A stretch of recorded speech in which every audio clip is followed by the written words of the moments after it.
all of the opportunities that you've been hearing about today, about investment and opportunities to make money, have to be viewed within the context of what's happening with the economy. And I'd like to talk to you about that today, and kind of go into a little bit of detail about it. Essentially, the United States economy right now is like a patient on a heart-lung machine. How's the blood pressure? Great. The pulse rate? Fantastic. Arteriosclerosis? Not a problem. The patient's growing at 5.5% a year. The problem is it's the heart-lung machine that's doing it all. His heart and his lungs have nothing to do with it. You have this massive infusion of federal funding that is keeping the economy afloat. And it's got nothing to do with the health of the patient. It simply is the existence of that machine.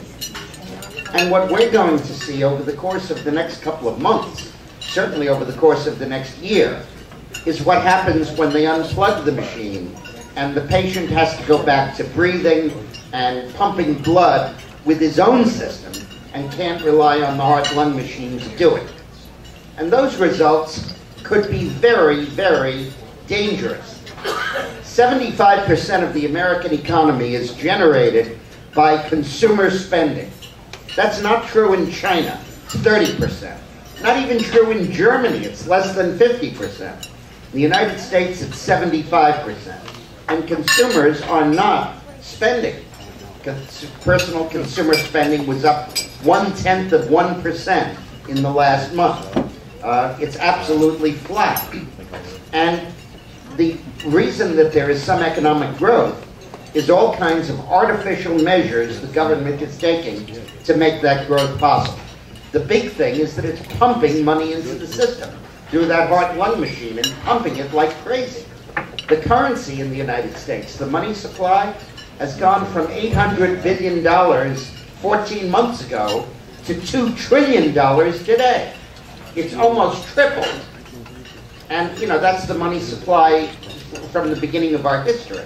I mean, it's unbelievable to have this kind of liquidity being pumped out. So the money supply has gone up by 2.5 times.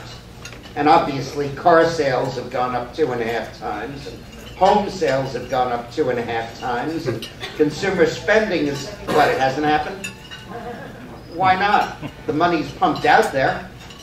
Well, the answer is that people aren't nuts. They're taking this extra money, and they're using it to pay down their credit cards and pay down their student loans, catch up on their mortgages.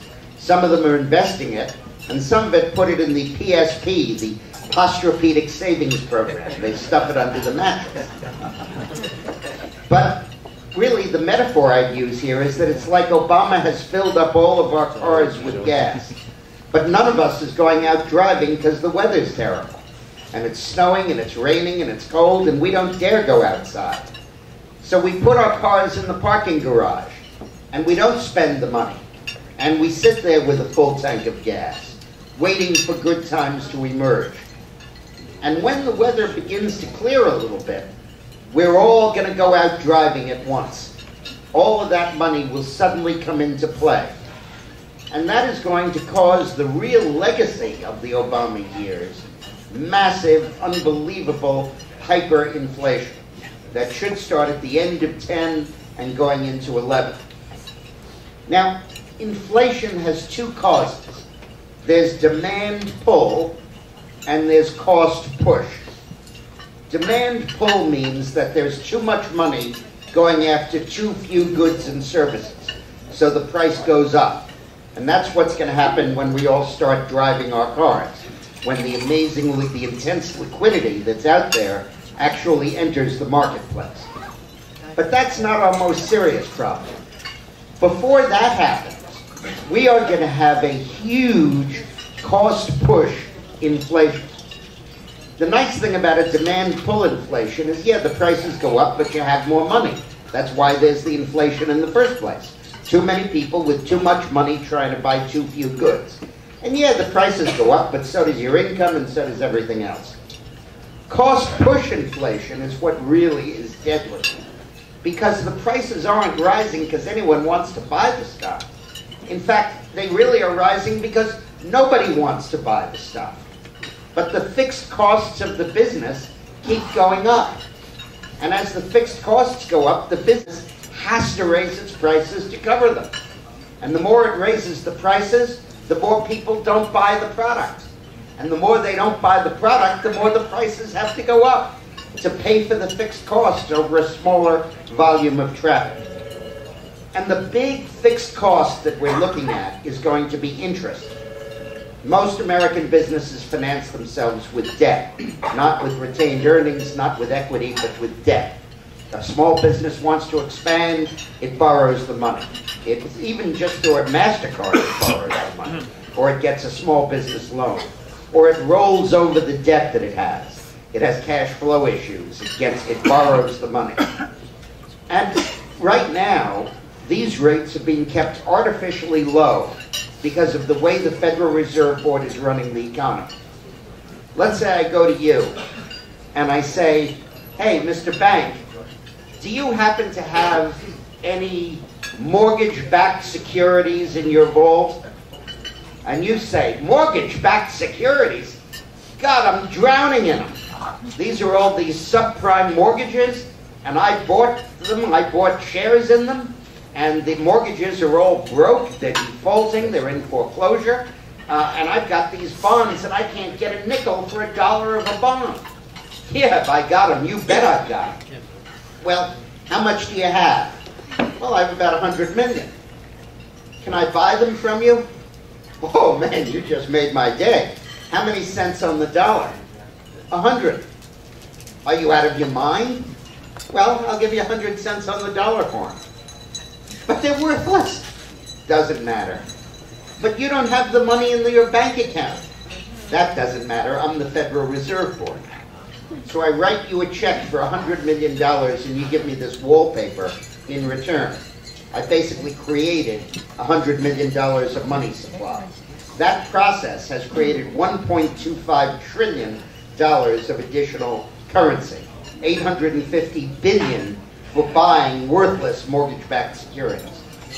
Now you're walking around with $100 million in your pocket that you got for nothing. So I come to you and I say, hey buddy, can I borrow $100 million from you? And you say, yeah, sure, I just happen to have $100 million, some moron just gave me. How much interest will you pay me? And I say, I'll pay you 3%. And you say, 3%? Whoopee! I paid 0% to get the money. 3% is terrific. I do fine. I'll do that deal any time of day. Here's your $100 million back to you. That is how we are funding our deficit. It is not that China is lending us the money. They stopped. It's not that banks are lending us real money. They don't. We're funding our deficit because we're giving people money and borrowing it back from them at 3% interest. Now this process is going to stop next month, according to the Federal Reserve Board. And maybe they'll run it over for another month or two, but they understand they have to stop it, otherwise we end up with Weimar Republic kind of inflation, where they use it for wallpaper. Now when that stops, I've got to go out and borrow money from real people who are going to lend me real money, not this funny money that I create. And I'm going to have to go to China and borrow real money, and go to domestic creditors and borrow real money. And they're going to charge me interest. First of all, they know that inflation is coming. Secondly, they know that the country's running this huge budget deficit. Thirdly, every country in the world is trying to borrow money because they all ran a deficit to get themselves out of the recession. So naturally, they're going to start charging interest. And you're going to charge me now 6 or 7 or 8% interest. And not only do I have to borrow the new money to pay for the deficit Obama has racked up, I've got to roll over the current debt that I have. And I've got to roll it over from a 3% interest rate to a 7 or an 8 or a 9% interest rate.